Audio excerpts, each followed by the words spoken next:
अनमोल वचन अखिल भारतीय संत मत सत्संग के संस्थापक और गृहस्थ में आनंद योग के जनक परम संत महात्मा परम पूज्य श्री यशपाल जी महाराज अर्थात परम पूज्य भाई साहब जी द्वारा प्रतिपादित इन अनमोल वचनों का पालन करना अति आवश्यक है। ये वचन हमारी गृहस्थ आध्यात्मिक साधना के लिए मूलभूत सिद्धांत हैं, जो इस प्रकार हैं। हम दुनिया की हर चीज की कीमत आंकते हैं, अपने मानव जीवन की कीमत भी जाने व परमात्मा की प्राप्ति हेतु साधना करें। मनुष्य योनि एक उपहार है, इसीलिए परमात्मा को धन्यवाद देते हुए आधा घंटा प्रातःकाल, आधा घंटा सायंकाल पूजा अवश्य करें। सत्संग, सतनाम व सद्गुरु को प्राथमिकता देते हुए इसी के आधार पर ध्यान योगाभ्यास अवश्य करें व गृहस्थ के कार्यों को परमात्मा का कार्य समझकर उसी की याद में संपन्न करें। हर समय यह ध्यान रहे कि गुरु कृपा द्वारा परमात्मा की पवित्र सत्ता का हमारी आत्मा में वास है, अतः मन में निरंतर अपने इष्ट देव का जाप करें। मान सम्मान की इच्छा ना करें व अपमान से दुखी ना हो। परमात्मा के अतिरिक्त किसी और का भय ना करें। दूसरों की बुराई न करें, न सुने, सत्य व मधुर बोलें, अश्लील शब्द मुंह से ना निकालें, सभी से नम्रतापूर्ण व सुंदर व्यवहार करें। धर्म पत्नी के अतिरिक्त अपने से बड़ी से माता जैसा, बराबर की से बहन जैसा व छोटी से पुत्री जैसा व्यवहार करें। सांसारिक जीवन यापन की आवश्यकताएं अंतहीन है, इसलिए अधिक से अधिक समय सत्संग में व धन परोपकार में खर्च करें। याद रखें, न स्त्री माया है, न धन दौलत, न ही परिवार। माया वह है जो हृदय को परमात्मा से दूर हटा दे। अतः निरंतर सत्संग और सद्गुरु की शरण में रहने का प्रयास करें। भोजन अपने इष्ट को अर्पण कर प्रसाद रूप में परमात्मा की याद में करें। रात्रि में सोने से पहले अच्छे बुरे कार्यों का आत्मनिरीक्षण कर उसका समुचित पश्चाताप करते हुए ध्यान करें व प्रभु की गहरी याद में ही विश्राम करें। परमात्मा तू ही है, तेरी इच्छा पूर्ण हो।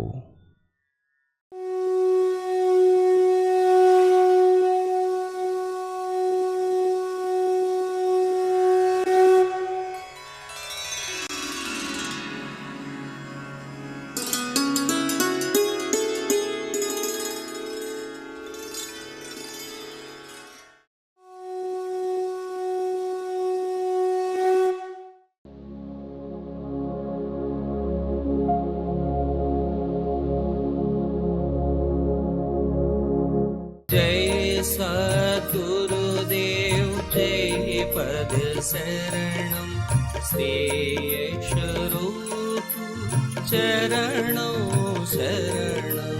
जय सद्गुरुदेव जय पद शरणं श्री यश। आगे कबीर साहब फरमाते हैं कि शब्द निरंतर से मन लागा मलिन वासना त्यागी, उठत बैठत कबहु न छूटत ऐसी तारी लागी। शब्द निरंतर से मन लगा, निरंतर उस परमात्मा का चिंतन है। हृदय में जो देवी शब्द हो रहा है निरंतर उसे सुनता रहता है। शब्द निरंतर से मन लागा मलिन वासना त्यागी, क्योंकि उसका हृदय परमात्मा की याद में गहरा डूबा हुआ है। मलिन वासना ऐसे हृदय में पैदा नहीं होती। मलिन वासनाओं का हमेशा के लिए त्याग हो जाता है। ऐसे हृदय में कभी किसी का बुरा चिंतन नहीं होता, हर एक की भलाई चाहता है, सारे विश्व का कल्याण चाहता है, भलाई चाहता है। कभी उसके हृदय में मलिन वासना पैदा नहीं होती, ऐसी सुंदर स्थिति प्राप्त हो जाती है। मलिन वासनाओं का सर्वदा त्याग हो जाता है। इस सेवक के गुरुदेव कहा करते थे कि ये रास्ता उन लोगों का है, अगर कुंद छुरी से तेरी कोई गर्दन भी काटे तो तेरा हाथ उसकी दुआ के लिए उठे। ऐसे लोगों का ये रास्ता है। संत अपना बुरा चाहने वालों का भी हमेशा भला करते हैं। उनकी आदत में ऐसा बास हो जाता है कि जब भी अवसर मिलता है, अगर कोई उनकी बुराई करता है, उनका बुरा चाहता है, परमात्मा जब मौका देते तब उसकी भी सेवा करते हैं और उसके जीवन को बदल देते हैं। कहते उठत बैठत कबहु न छूटत, ऐसी तारी लागी। निरंतर उस प्रभु का चिंतन बना हुआ है। हृदय प्रभु के चरणों से जुड़कर रह गया है कि अलग किए अलग नहीं होता। ऐसी ताली लग जाती है कि अलग करने से भी अलग नहीं होती। यह दशा जब 24 घंटे निरंतर परमात्मा की याद बन जाती है, ऐसी दशा प्राप्त हो जाती है। अब परमात्मा अपने भक्त का हाथ पकड़ लेता है। अब तो आप परमात्मा का हाथ पकड़ रहे थे, अब उल्टा हो गया। अपना परमात्मा भक्त का हाथ पकड़ लेता है, योगक्षेम परमात्मा कराता है। अपने बस की बात नहीं, वे ऐसी परिस्थिति पैदा करता है, अपने बस की बात नहीं कि उसके भक्त का ध्यान निरंतर प्रभु के चरणों में लगा रहे। कहत कबीर ये उन्मुन रहनी सो प्रगट कर गाई। कहत कबीर ये उन्मुन रहनी सो प्रगट कर गाई। सुख दुख से कोई परे परम पद, तेई पद रहा समाई। ये संतों की गुप्त रहनी सहनी है। उनका जीवन ऐसे ही चलता है, इसी दुनिया में रहते हैं सर्वसाधारण मनुष्यों की तरह। दुनिया में रहते हैं, कोई ज्यादा विशेष अंतर आपको नहीं दिखाई देगा। इसी संसार में रहते हैं, लेकिन इस तरह के काम करते हैं। उनकी रहनी सहनी इस किस्म की रहती है। सुख दुख से कोई परे परम पद, तेई पद रहा समाई। सुख आया, भगवान के अर्पण कर दिया, परमात्मा का कोटिश कोटिश धन्यवाद है कि हे प्रभु आप मालिक हैं, जैसा चाहे वैसे रखे, आपका दिया है, आपको अर्पण है। सुख में ऐसी बात नहीं कि उसमें फूला ना समाया। परमात्मा को और अधिक झुकता है, ईश्वर के चरणों को और गहरा झुकता है कि हे प्रभु तेरी बड़ी निराली शान है, जैसा चाहे वैसा रखे। दुख आया, परमात्मा के चरणों को और कस के पकड़ता है। कोई ना कोई कमी जरूर रह गई, कोई दोष इसकी भक्ति में पैदा हो गया। भगवान चिता रहे हैं, ईश्वर के चरणों को और गहरा कस के पकड़ता है, और अधिक ध्यान, दुख में और सुंदर ध्यान बनता है, और बहुत से समय उस ध्यान की अवस्था में बड़ी बड़ी मंजिलें पार करता है। तो उसका दुख भी आनंद में बदल जाएगा, क्योंकि परमात्मा के चरणों को और कस के पकड़ता है। उसके बाद ये अनुभव होता है कि इस दुख से क्या मिला, इसका क्या लाभ हुआ, क्या फायदा हुआ। ऐसे व्यक्ति का सुख और दुख एक सा हो जाता है।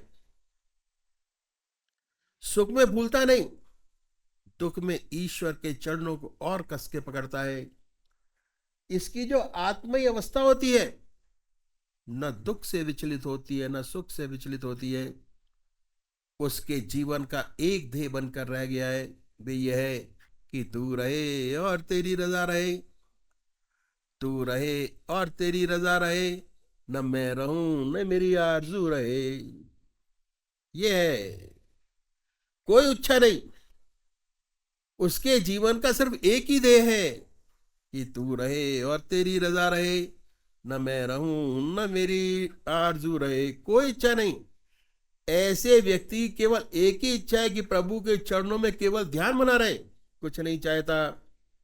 मुक्ति नहीं चाहिए, स्वर्ग नहीं चाहिए, नरक नहीं चाहिए, दुनिया भी नहीं चाहिए, और ऐसी स्थिति पैदा होती है कि योगक्षेम भी नहीं चाहिए, कुछ नहीं चाहिए, एक ही चीज चाहता है कि हे प्रभु, आपके चरणों में इसका निरंतर ध्यान बना रहे, और कुछ नहीं चाहिए। इच्छाओं से जेब खाली, कोई इच्छा न रह जाए, ऐसी अवस्था सुख दुख में ऐसी सुंदर अवस्था बनती है। और ये विश्वास हो जाता है इसी जीवन काल में कि आखिरी समय आएगा तो जरूर परमात्मा की याद बनी रहेगी। वेद भगवान ने कहा है कि जो व्यक्ति मुझे याद करते करते अपना शरीर फूल की तरह छोड़ता है, वह मुझे पाता है, जरूर ज्योति से ज्योति एकाकार होगी, ऐसा विश्वास हो जाता है, ऐसा उसका जीवन बन जाता है। चलते फिरते, खाते पीते, सोते जागते, संसार का हर व्यवहार करते, निरंतर परमात्मा में उसका ध्यान लगा है। उसका हृदय बर्फ की तरह याद में पिघल रहा है, 24 घंटे का ध्यान। इस तरह हम देखते हैं कि कोई भी यदि व्रत करे तो गृहस्थ आश्रम में भी रहते हुए, चाहे कितना ही व्यस्त जीवन क्यों ना हो, अपना जीवन ईश्वर में बना सकता है। दिन के 24 घंटे उस प्रभु का चिंतन और दुनिया के काम जैसे आज से अच्छे तरीका आसान लगता है, लेकिन बगैर सहारे के मंजिल पर पहुंचना कठिन है। अध्यात्म में इसी सहारे को सदगुरु कहा जाता है। परमात्मा तू ही है, तेरी इच्छा पूर्ण हो।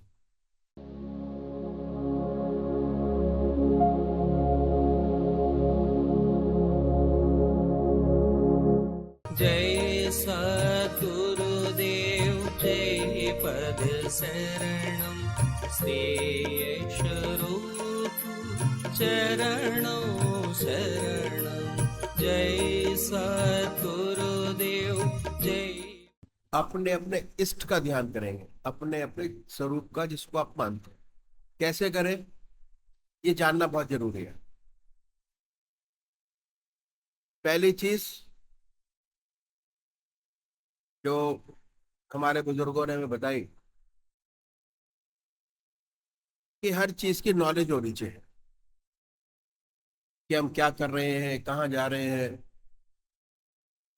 नॉलेज होना बहुत जरूरी है। कौन सा रास्ता पकड़ा है उसकी भी नॉलेज होनी चाहिए।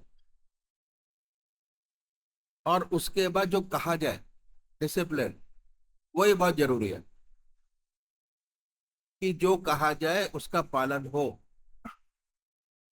तभी अष्टांग योग में आगे चल पाएंगे, नहीं तो नहीं चल पाएंगे।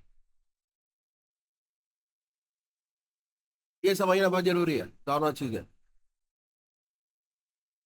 तभी दुनिया के सारे काम बड़ी सुंदरता से कर पाएंगे।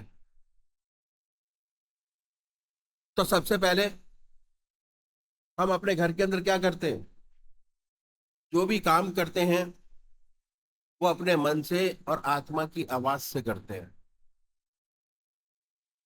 कि हमारी आत्मा क्या कहती है। अगर कहती है काम ठीक है तो कर डालते हैं, कहती है कि नहीं ठीक है तो उसको छोड़ दे। दो चीजें इसमें भी हम अपनी आत्मा से पूछें और कि परमात्मा का कौन सा स्वरूप, कौन सा नाम हमको साथ सबसे ज्यादा अच्छा लगता है, जिसमें परमात्मा की सबसे ऊंची भावना आपने डाली हुई हो, या वो मूर्त जो आपको सबसे ज्यादा प्यारी लगती है, उसको अपनाएं। इस देश में 33 करोड़ देवी देवता हैं, हर 20 किलोमीटर पे देवता बदल जाता है। जो रास्ता आपने पकड़ा हुआ है नाम का, जो स्वरूप आपने पकड़ा हुआ है अपना, उसी को पकड़े।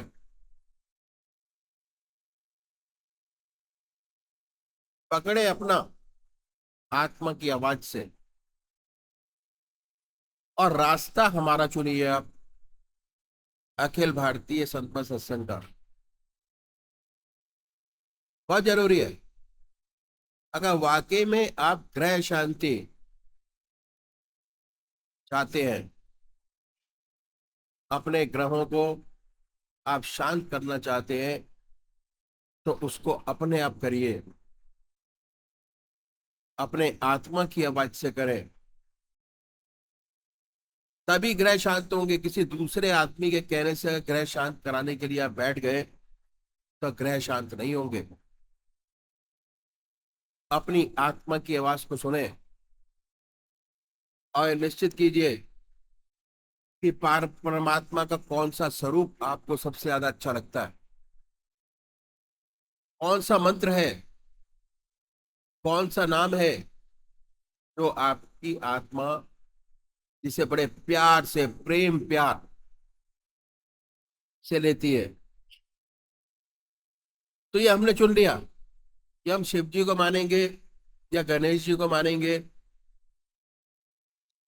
या राम को मानेंगे। ये मैंने एग्जाम्पल दिए। आप नाम, मंत्र सबका अलग अलग होता है। जो मंत्र आपकी आत्मा की आवाज कहती है, उसको पकड़िए। 33 करोड़ देवी देवताएं, अगर आप उनके ऊपर चलेंगे तो आपको कंसंट्रेशन हासिल नहीं होगा। कंसंट्रेशन, ध्यान आपका नहीं लगेगा, ध्यान में भटकाव रहेगा, ध्यान भटकता रहेगा। इसलिए बहुत जरूरी है, एक इष्ट की उपासना बताइए, एक इष्ट की उपासना, और वो भी आपके मन की, जिसे आपका मन चाहे। बहुत से भाई लोग हैं, कहते हैं जी कि हमारे घर के अंदर मंदिर है और हर प्रकार के देवी देवता हमने रखे हुए हैं। आप अपने देवी देवता का ध्यान कीजिए, सबका नहीं। सबका करेंगे तो आपका चिंतन चित एकाग्र नहीं होगा। और भगवान श्री कृष्ण ने गीता में 4 विशेष बात बतलाई। पहला आहार की शुद्धि, दूसरा विहार की शुद्धि, तीसरा अभ्यास, और चौथा वैराग। ये चिंतन का तरीका हमको ये सारी कड़ियां पार करने में मदद करता है। एक इष्ट का चिंतन, एक इष्ट का ध्यान, एक इष्ट का नाम, एक इष्ट, एक इष्ट, एक इष्ट, परमात्मा का एक स्वरूप।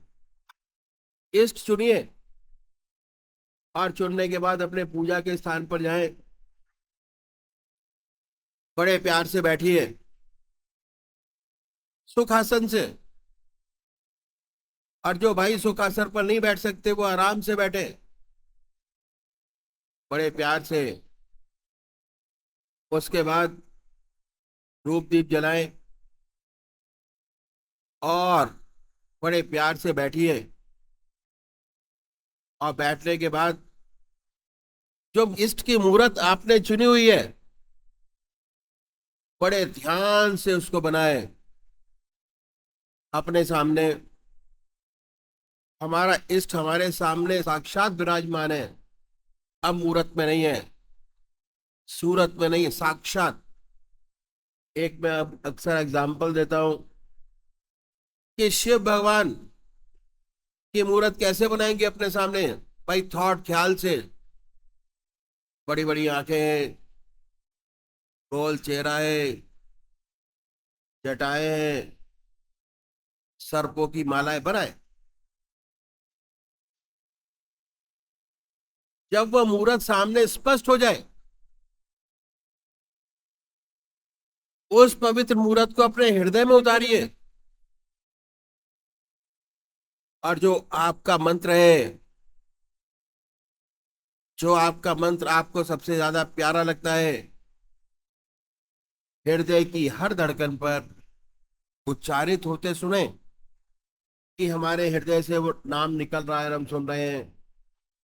जब तक ऐसा ना हो, बड़े प्यार से जिह्वा से उस नाम को ले सकते हैं, पर अल्टीमेट उल्टा करना है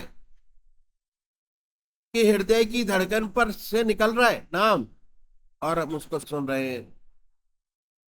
शुरू शुरू में नहीं होगा, जैसे जैसे अभ्यास बढ़ता जाएगा, जैसे जैसे आपकी बैठक आपके पूजा के स्थान पर बढ़ती चली जाएगी, वैसे वैसे आपका मन, विचारों में कमी आएगी, मन में शुद्धता आएगी, अपने इष्ट का ध्यान बनने लगेगा, और एक दिन ऐसा आएगा कि आपको पता ही नहीं होगा कि आप कहाँ बैठे हैं। ये है तरीका जो हमारे बुजुर्गों ने बताया ध्यान योग करने के लिए। ध्यान का मतलब ध्यान योग, ध्यान को अपने रूटीन में जोड़िए, बड़ी अच्छी उपलब्धि होती है, बहुत अच्छा ज्ञान प्राप्त होता है, ऐसे अनुभव प्राप्त होते हैं इस जीव के अंदर जिसे परमात्मा ने इतना सुंदर बनाया है। दूसरे वो भाई है जो निराकार भगवान के उपासक है, जो परमात्मा को मूर्ति में नहीं मानते, वो क्या करें? बड़े प्यार से बैठिए और ये महसूस करें क्या कि हमारे हृदय से जो नाम हमने चुना है वो निकल रहा है। हृदय ओम ओम कह रहा है, हृदय अल्लाह अल्लाह कह रहा है, हृदय वाहेगुरु कह रहा है।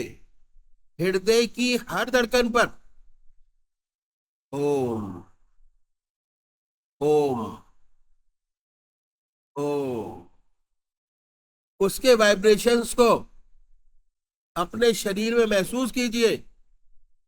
संसार की सारी चीजों को परे रखिए, बड़े प्यार से वाइब्रेशन को सुनिए। ओम ओम ओम।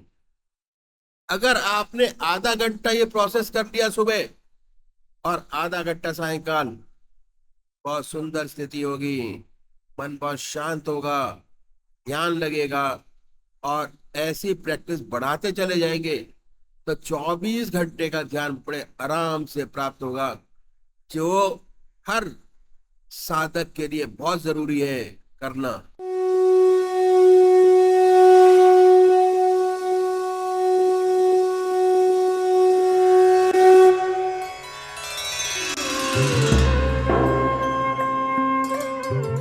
ध्यान योग के कार्यक्रम आनंद योग से निशुल्क जुड़ने के लिए संपर्क करें 9810239677।